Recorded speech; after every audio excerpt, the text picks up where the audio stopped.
Resistance and sex.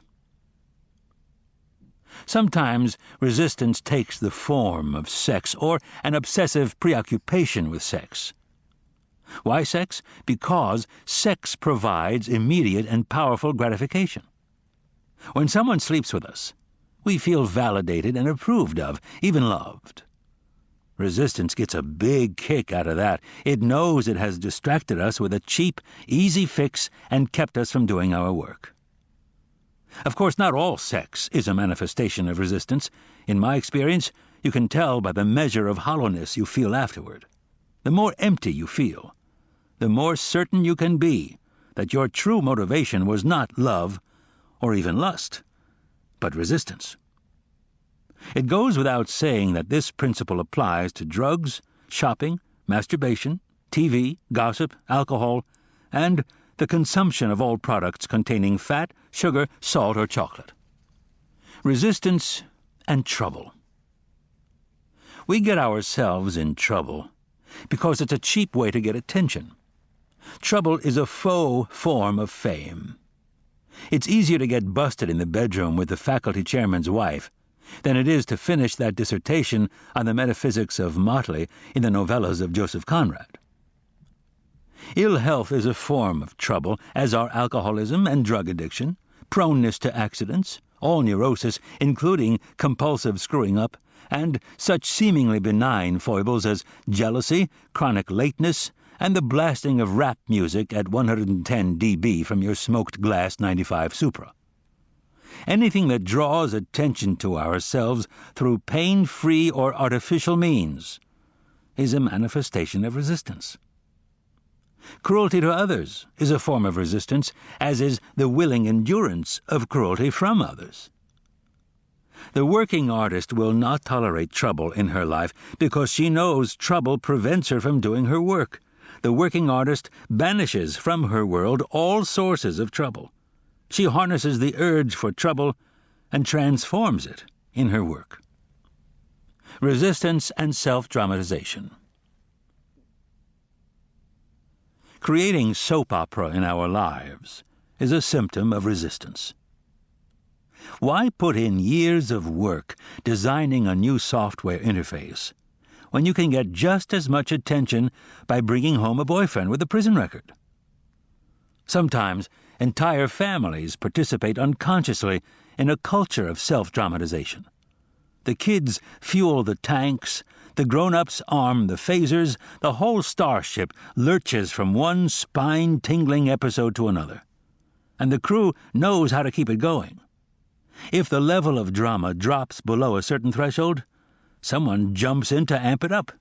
Dad gets drunk, Mom gets sick, Janie shows up for church with an Oakland Raiders tattoo. It's more fun than a movie, and it works. Nobody gets a damn thing done.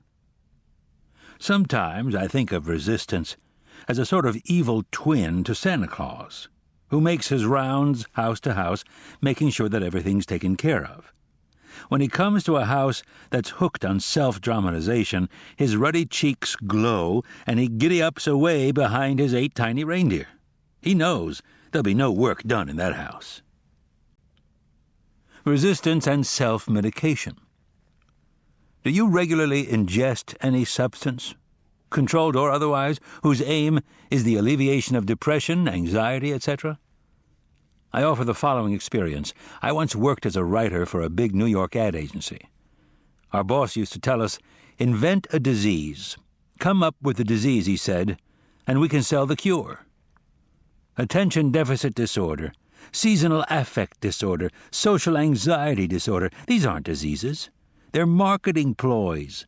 Doctors didn't discover them. Copywriters did. Marketing departments did. Drug companies did. Depression and anxiety may be real, but they can also be resistance. When we drug ourselves to blot out our soul's call, we are being good Americans and exemplary consumers. We're doing exactly what TV commercials and pop materialist culture have been brainwashing us to do from birth. Instead of applying self-knowledge, self-discipline, delayed gratification, and hard work, we simply consume a product. Many pedestrians have been maimed or killed at the intersection of resistance and commerce. Resistance and victimhood. Doctors estimate that 70 to 80% of their business is non-health related. People aren't sick. They're self-dramatizing. Sometimes the hardest part of a medical job is keeping a straight face. As Jerry Seinfeld observed of his 20 years of dating, that's a lot of acting fascinated. The acquisition of a condition lends significance to one's existence. An illness, a cross to bear. Some people go from condition to condition. They cure one and another pops up to take its place. The condition becomes a work of art in itself, a shadow version of the real creative act the victim is avoiding by expending so much care cultivating his condition. A victim act is a form of passive aggression.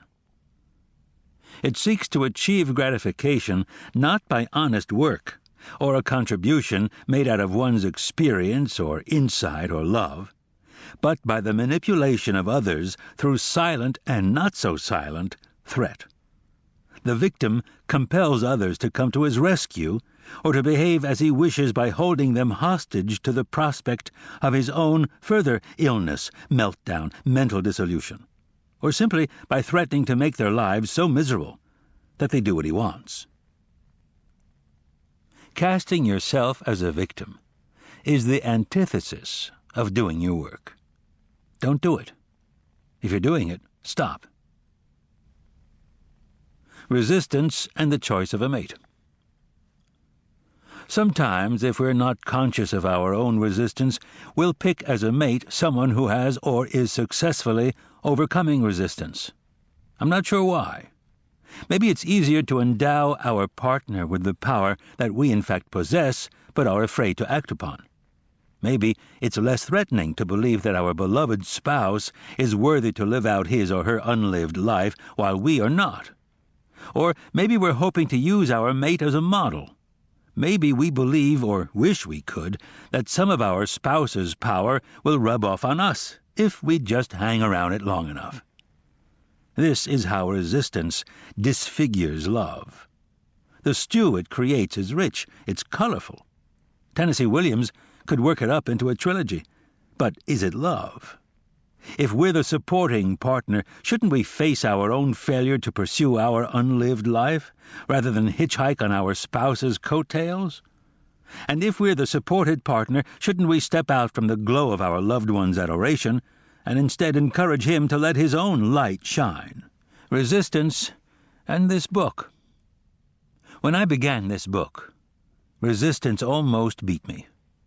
This is the form it took. It told me, the voice in my head, that I was a writer of fiction, not non-fiction, and that I shouldn't be exposing these concepts of resistance literally and overtly. Rather, I should incorporate them metaphorically into a novel.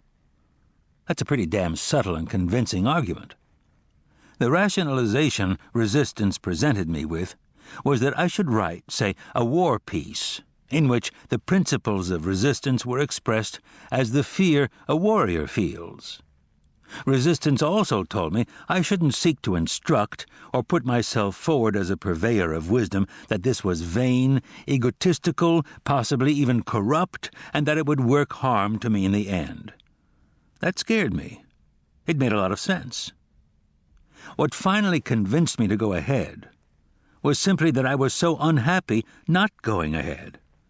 I was developing symptoms. As soon as I sat down and began, I was okay. Resistance and unhappiness. What does resistance feel like? First, unhappiness. We feel like hell.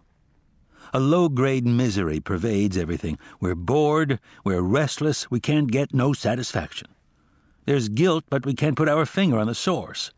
We want to go back to bed. We want to get up and party. We feel unloved and unlovable. We're disgusted. We hate our lives. We hate ourselves. Unalleviated, resistance mounts to a pitch that becomes unendurable. At this point, vices kick in. Dope, adultery, web surfing. Beyond that, resistance becomes clinical. Depression, aggression, dysfunction. Then actual crime and physical self-destruction. Sounds like life, I know. It isn't. It's resistance. What makes it tricky is that we live in a consumer culture that's acutely aware of this unhappiness and has massed all its profit-seeking artillery to exploit it by selling us a product, a drug, a distraction. John Lennon once wrote, "Well, you think you're so clever and classless and free, but you're all fucking peasants, as far as I can see." As artists and professionals, it is our obligation to enact our own internal revolution, a private insurrection inside our own skulls. In this uprising, we free ourselves from the tyranny of consumer culture. We overthrow the programming of advertising, movies, video games, magazines, TV, and MTV by which we have been hypnotized from the cradle. We unplug ourselves from the grid by recognizing that we will never cure our restlessness by contributing our disposable income to the bottom line of Bullshit Incorporated, but only by doing our work. Resistance and fundamentalism. The artist and the fundamentalist both confront the same issue, the mystery of their existence as individuals. Each asks the same questions. Who am I? Why am I here? What is the meaning of my life? At more primitive stages of evolution, humanity didn't have to deal with such questions. In the states of savagery, of barbarism, in nomadic culture, medieval society, in the tribe and the clan, one's position was fixed by the commandments of the community. It was only with the advent of modernity, starting with the ancient Greeks, with the birth of freedom and of the individual, that such matters ascended to the fore. These are not easy questions. Who am I? Why am I here? They're not easy because the human being isn't wired to function as an individual. We're wired tribally, to act as part of a group. Our psyches are programmed by millions of years of hunter-gatherer evolution. We know what the clan is. We know how to fit into the band and the tribe. What we don't know is how to be alone. We don't know how to be free individuals. The artist and the fundamentalist arise from societies at differing stages of development. The artist is the advanced model. His culture possesses affluence, stability, enough excess of resource to permit the luxury of self-examination. The artist is grounded in freedom. He is not afraid of it. He is lucky. He was born in the right place. He has a core of self-confidence, of hope for the future. He believes in progress and evolution. His faith is that humankind is advancing, however haltingly and imperfectly, toward a better world. The fundamentalist entertains no such notion. In his view, humanity has fallen from a higher state. The truth is not out there awaiting revelation. It has already been revealed. The Word of God has been spoken and recorded by His prophet, be he Jesus, Muhammad, or Karl Marx. Fundamentalism is the philosophy of the powerless, the conquered, the displaced, and the dispossessed.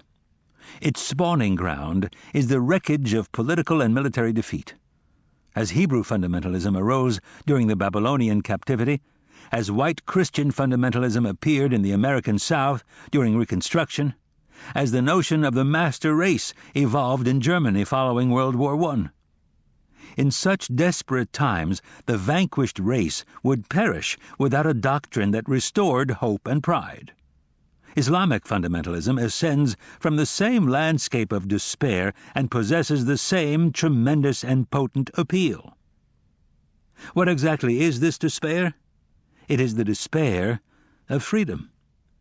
The dislocation and emasculation experienced by the individual cut free from the familiar and comforting structures of the tribe and the clan, the village and the family. It is the state of modern life.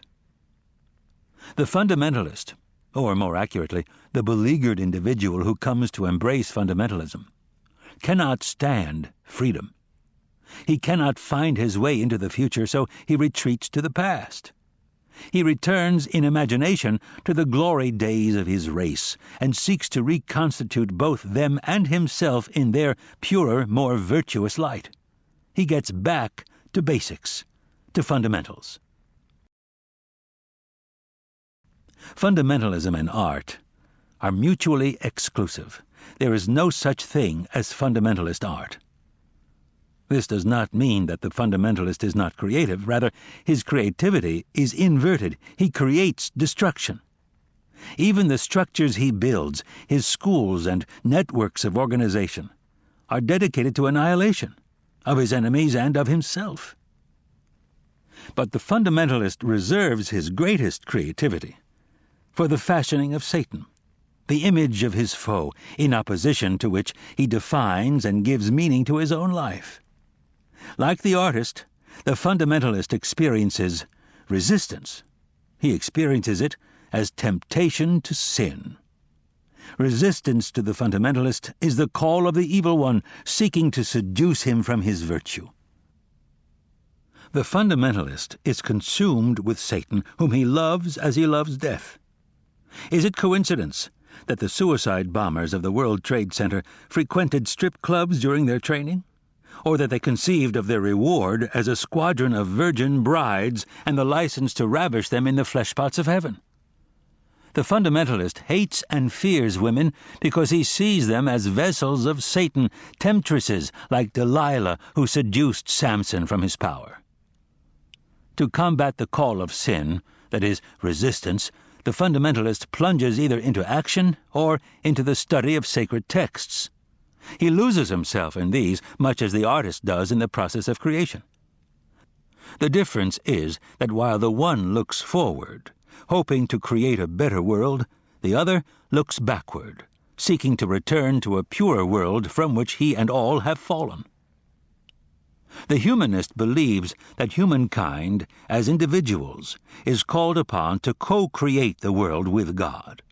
This is why he values human life so highly. In his view, things do progress, life does evolve. Each individual has value, at least potentially, in advancing this cause. The fundamentalist cannot conceive of this. In his society, dissent is not just crime, but apostasy. It is heresy, transgression against God himself. When fundamentalism wins, the world enters a dark age. Yet still I can't condemn one who is drawn to this philosophy. I consider my own inner journey, the advantages I've had of education, affluence, family support, health, and the blind good luck to be born American. And still I have learned to exist as an autonomous individual, if indeed I have, only by a whisker, and at a cost I would hate to have to reckon up. It may be that the human race is not ready for freedom. The air of liberty may be too rarefied for us to breathe. Certainly I wouldn't be writing this book on this subject if living with freedom were easy. The paradox seems to be, as Socrates demonstrated long ago, that the truly free individual is free only to the extent of his own self-mastery, while those who will not govern themselves are condemned to find masters to govern over them. Resistance and criticism. If you find yourself criticizing other people, you're probably doing it out of resistance. When we see others beginning to live their authentic selves, it drives us crazy if we have not lived out our own. Individuals who are realized in their own lives almost never criticize others. If they speak at all, it is to offer encouragement. Watch yourself. Of all the manifestations of resistance, most only harm ourselves. Criticism and cruelty harm others as well. Resistance and self-doubt. Self-doubt can be an ally. This is because it serves as an indicator of aspiration. It reflects love of something we dream of doing, and desire to do it. If you find yourself asking yourself and your friends, am I really a writer? Am I really an artist? Chances are you are. The counterfeit innovator is wildly self-confident. The real one is scared to death. Resistance and fear. Are you paralyzed with fear? That's a good sign. Fear is good. Like self-doubt, fear is an indicator. Fear tells us what we have to do. Remember our rule of thumb. The more scared we are of a work or calling, the more sure we can be that we have to do it.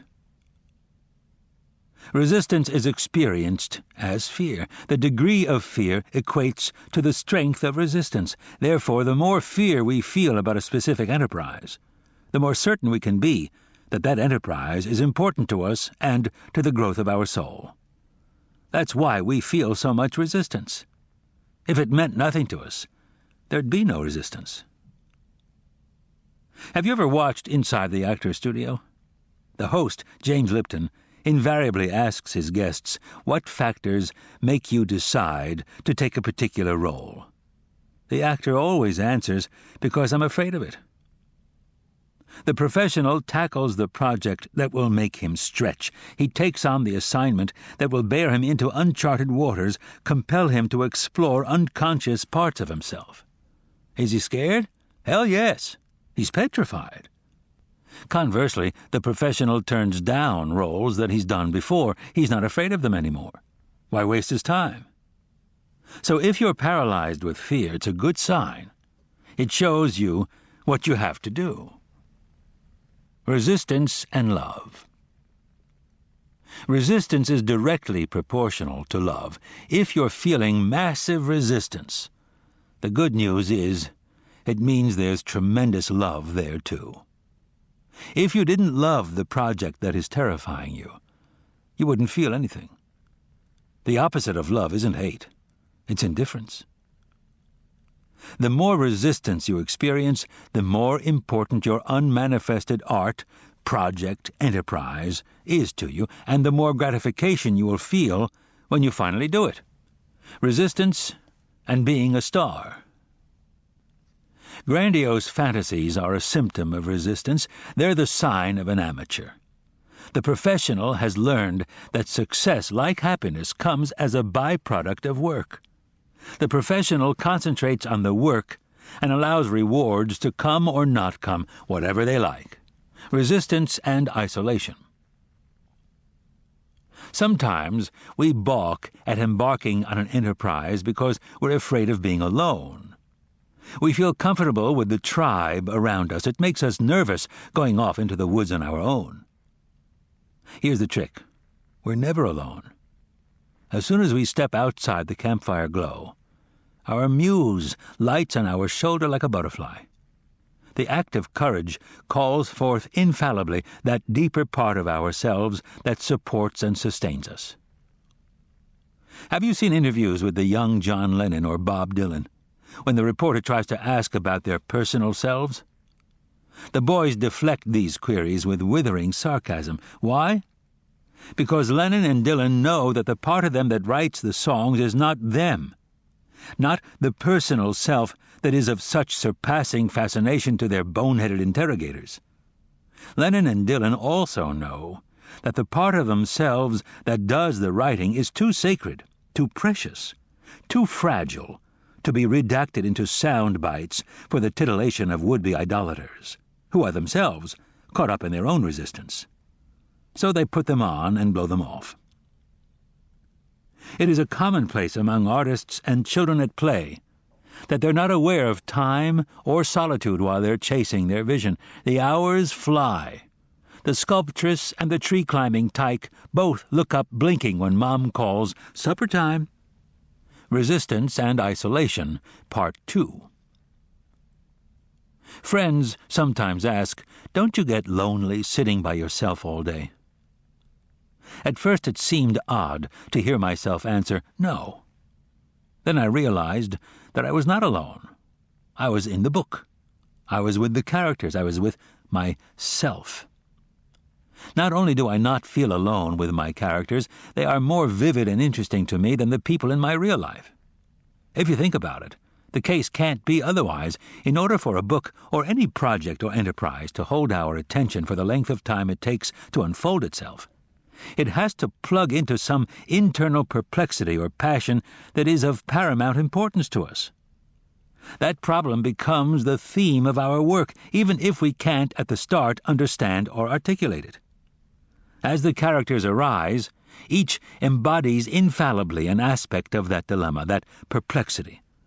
These characters might not be interesting to anyone else, but they're absolutely fascinating to us. They are us. Meaner, smarter, sexier versions of ourselves. It's fun to be with them, because they're wrestling with the same issue that has its hooks into us. They're our soulmates, our lovers, our best friends, even the villains, especially the villains. Even in a book like this, which has no characters, I don't feel alone because I'm imagining the reader, whom I conjure as an aspiring artist, much like my own younger, less grizzled self, to whom I hope to impart a little starch and inspiration, and prime a little with some hard knocks, wisdom, and a few tricks of the trade. Resistance and healing. Have you ever spent time in Santa Fe? There's a subculture of healing there. The idea is that there's something therapeutic in the atmosphere, a safe place to go and get yourself together. There are other places, Santa Barbara and Ojai, California, come to mind, usually populated by upper-middle-class people, with more time and money than they know what to do with, in which a culture of healing also obtains. The concept in all these environments seems to be that one needs to complete his healing before he is ready to do his work. This way of thinking, are you ahead of me, is a form of resistance. What are we trying to heal anyway? The athlete knows the day will never come when he wakes up pain-free. He has to play hurt. Remember, the part of us that we imagine needs healing is not the part we create from. That part is far deeper and stronger. The part we create from can't be touched by anything our parents did or society did. That part is unsullied, uncorrupted, soundproof, waterproof, and bulletproof. In fact, the more troubles we've got, the better and richer that part becomes. The part that needs healing is our personal life. Personal life has nothing to do with work. Besides, what better way of healing than to find our center of self-sovereignty? Isn't that the whole point of healing? I washed up in New York a couple of decades ago, making $20 a night driving a cab and running away full-time from doing my work.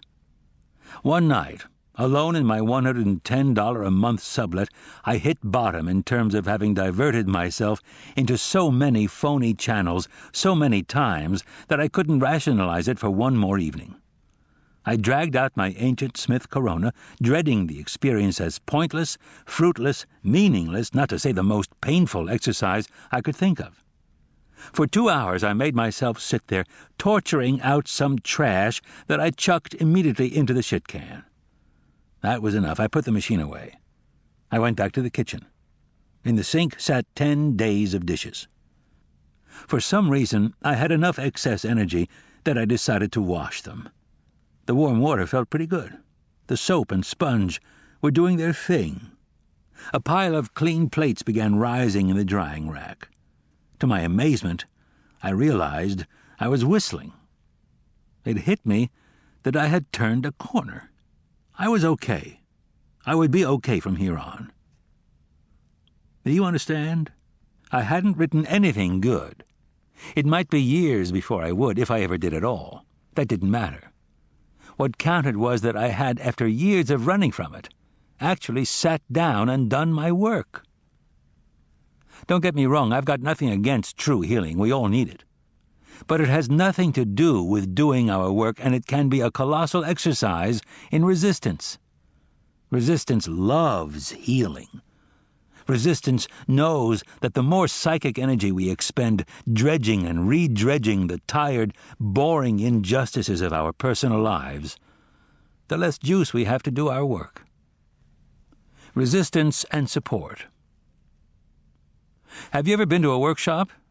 These boondoggles are colleges of resistance. They ought to give out PhDs in resistance. What better way of avoiding work than going to a workshop?